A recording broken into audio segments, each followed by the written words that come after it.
अस्सलाम वालेकुम ख़वातीन व हज़रात, मैं हूं साइकोलॉजिस्ट आमिर और आपकी खिदमत में हाजिर हैं इनोवेटिव जोन के पेज से शो लेकर रोड टू रिकवरी। जैसा कि हम हमेशा एक शो में आपके साथ डिसऑर्डर लेके आते हैं और उसको डिस्कस करते हैं, उसके बारे में आपको रहनुमाई फराहम करते हैं कि अगर कोई गिरदो नवा में आपका करीबी या प्यारा ऐसे डिसऑर्डर में मौजूद है तो आप उसकी हेल्प कर सकें या उसकी हेल्प के लिए हमारे से रहनुमाई हासिल कर सकें। आज भी हम इसी तरह का एक टॉपिक आपके साथ डिस्कस करने के लिए लाए हैं।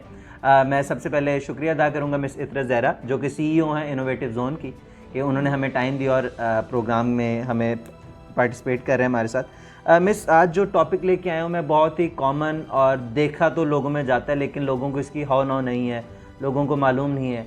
लोग या तो ज़्यादातर कहते हैं कि कोई पागल हो चुका है या कोई ऐसे सिम्टम्स नज़र आते हैं कि वो गलियों मोहल्लों में आपको अपने गिरदोनवा में भी लोग नज़र आएंगे। ऐसे लोग जो बेदर फिर रहे होते हैं, उनके प्रॉब्लम्स चल रहे होते हैं, उनको अपनी सेंस नहीं होती, हाइजीन का ख्याल नहीं होता, और बहुत ज़्यादा अमूमन हमें देखा जाएगा अगर हम श्राइन्स के पास देखें या छोटे कस्बों वगैरह में देखें तो ऐसे काफ़ी लोग मिलते हैं जिन्होंने अपने आप का हुलिया एक बिगाड़ के रखा होता है। तो ये कोई डिसऑर्डर होता है, ये क्या चीज़ क्या होती है? देखिए आमिर, आपने खुद ही जैसे बताया कि लोग कुछ हट के नज़र आ रहे होते हैं, तो साइकोलॉजी इसी तरह डिफ़ाइन करती है नॉर्मलिटी को कि कोई नॉर्म्स होते हैं किसी जगह के, कोई कल्चरल कुछ वैल्यूज़ होती हैं, और जितना कोई इंसान इनसे डेविएट करता हुआ नज़र आता है, चाहे फिज़िकली चाहे साइकोलॉजिकली, उतना ही वो किसी डिसऑर्डर का शिकार है। और ऐसे बहुत सारे लोग, जैसे हमने मुख्तलिफ प्रोग्राम्स ऐसे किए जिसमें हमने मुताद्दिद डिसऑर्डर्स का जिक्र किया। हमने मूड डिसऑर्डर्स पे बात की, हमने थॉट डिसऑर्डर्स पे बात की, हमने शिज़ोफ्रेनिया पे बात की, और डिफरेंट हमने एंजाइटी पे बात की, डिप्रेशन पे बात की। अच्छा, लेकिन आज अगर हम शिज़ो इफ़ेक्टिव की बात करते हैं तो इसमें ये सिर्फ हम लोगों को, देखने वालों को ये बताना चाहते हैं कि क्लासिफिकेशन कैसे की जाती है मेंटल डिसऑर्डर की।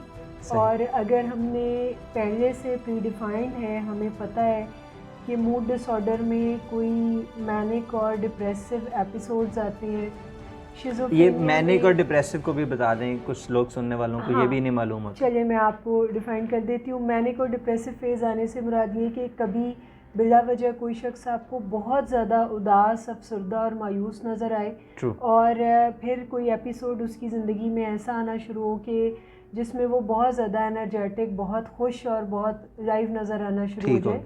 तो ये जो एक दो एक्सट्रीम्स हैं इनका नज़र आना। या फिर अगर बात करें थॉट डिसऑर्डर की, शिज़ोफ्रेनिया की, तो कोई मेजर इम्पेयरमेंट का नज़र आना, जिसमें बहुत ज़्यादा किसी की फिक्स थॉट्स हो जाना, डिल्यूजन्स का आना, हेलुसिनेशन यानी उसको कुछ ऐसे तजर्बात होना जिनका हकीकत से कोई ताल्लुक़ नहीं, जिसकी कोई वेरिफिकेशन ना मिल सके, कोई ऐसी चेहरे नज़र आना, कोई ऐसी आवाज़ें सुनाई देना जिसके बारे में कोई एविडेंस उसको ना मिले। तो ये सारी चीज़ें अगर मैं बताऊं तो ये डिसऑर्डर की तरफ पॉइंट करती हैं। लेकिन अगर आज हम बात करेंगे शिज़ो इफ़ेक्टिव की, तो उसको हम क्लासिफाइड कैसे कर सकते हैं, दूसरी बीमारियों से कैसे उसे अलग करके देख सकते हैं। तो उसमें there is a combination of mood disorder and schizophrenia, जिसमें इंसान आपको ऐसे सिम्टम्स के साथ नज़र आता है जिसमें कोई मिक्स कैटेगरी, यानी सम टाइम आपको ऐसे लगता है कि शायद ये कोई मूड डिसऑर्डर का मरीज़ है जिसमें कोई मैनिक या डिप्रेसिव एपिसोड आपको नज़र आ रही है। ठीक है। और बाज़-औक़ात आपको ऐसा लगता है कि नहीं, ये तो बिल्कुल ही इम्पेयर्ड है, ये तो बिल्कुल ही थॉट कोई डिसऑर्डर चल रहा है, ऐसा कुछ चल रहा है। तो ऐसे में हम उसको क्लासिफाइड करते हैं एज अ शिज़ो इफ़ेक्टिव डिसऑर्डर। अच्छा मिस, आपने ये बड़ा तफसील से नाज़रीन को बताया है कि mood disorder and thought disorder दोनों का ये कम्बिनेशन टाइप, मतलब मूड डिसऑर्डर भी उसमें नज़र आ रहे होंगे, थॉट डिसऑर्डर भी नज़र आ।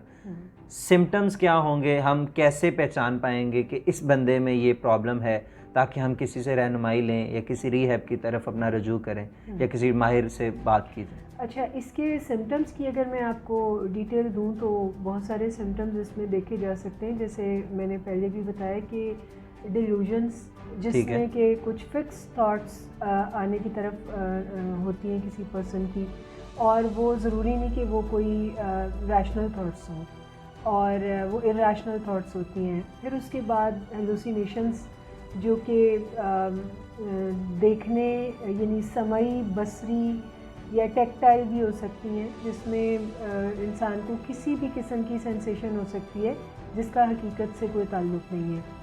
फिर ऐसा पर्सन अपनी जो करियर पे तवज्जो नहीं दे पाता, अपनी उसकी जो फोकस है उसका इम्पेयर्ड होता है, वो अपनी लर्निंग को कंटिन्यू नहीं रख पाता, वो ज़िंदगी में कोई भी काम मुनासिब अंदाज में नहीं कर पाता, यहाँ तक कि अपनी पर्सनल ऑर्गेनाइजेशन करना भी उसके लिए बहुत डिफ़िकल्ट होता है। जैसे अपने छोटे छोटे काम करना, अपनी छोटे छोटे मसाइल को हल करना, या फिर अपनी पर्सनल हाइजीन का ख़याल रखना, ये सारी चीज़ें उसके इख्तियार से बाहर होती हैं।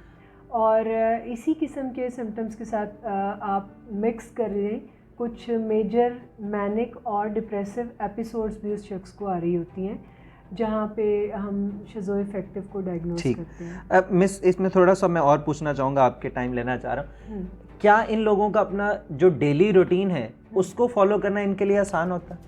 नहीं, देखिए, जब वो पर्सनल ऑर्गेनाइजेशन करने के अहल नहीं होते तो अपनी डे को रूटीन करना, तो मैं आमिर साहब अगर आपको बताऊं तो ये बड़े बड़े सेहतमंद लोग अपने डे को रूटीन करना बड़ा उनके लिए डिफ़िकल्ट होता है।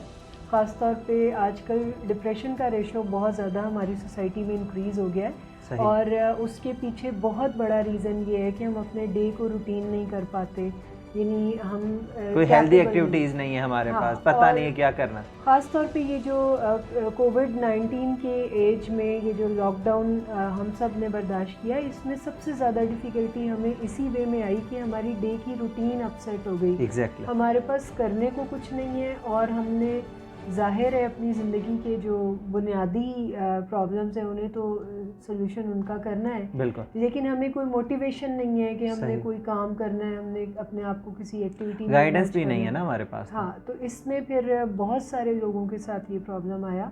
तो ये तो कोई नॉर्मल एक्सटेंट पे भी लोगों के लिए करना ज़्यादा आसान नहीं है, ना कि कोई पर्सन अगर मेजर थॉट डिसऑर्डर का शिकार हो, शिज़ोअफेक्टिव का शिकार हो, तो ये फिर उसकी लिमिटेशन होती है कि वो अपनी डे की रूटीन को बरकरार नहीं रख पाता, वो अपनी छोटी छोटी चीज़ों को ऑर्गेनाइज नहीं कर पाता, अपनी वार्डरोब को मेंटेन नहीं कर पाता, अपनी हाइजीन का ख्याल नहीं रख पाता। सही। तो ये चीज़ें उसकी ज़िंदगी में आमतौर पे देखी जा सकती हैं। बहुत शुक्रिया मैडम इतरत, आपने इतनी रहनुमाई दी हमें इस डिसऑर्डर के बारे में और हमें बताया। नाज़रीन, अगर आपका इससे रिलेटेड कोई कमेंट या कोई बात है तो आप कमेंट के ज़रिए हमें शेयर कर सकते हैं, या हमारे दिए गए नंबर पे आप रब्ता कर सकते हैं, तो आपको मुकम्मल रहनुमाई दी जाएगी। अगले शो के लिए, तब तक के लिए अल्लाह हाफ़िज़, फिर मिलेंगे।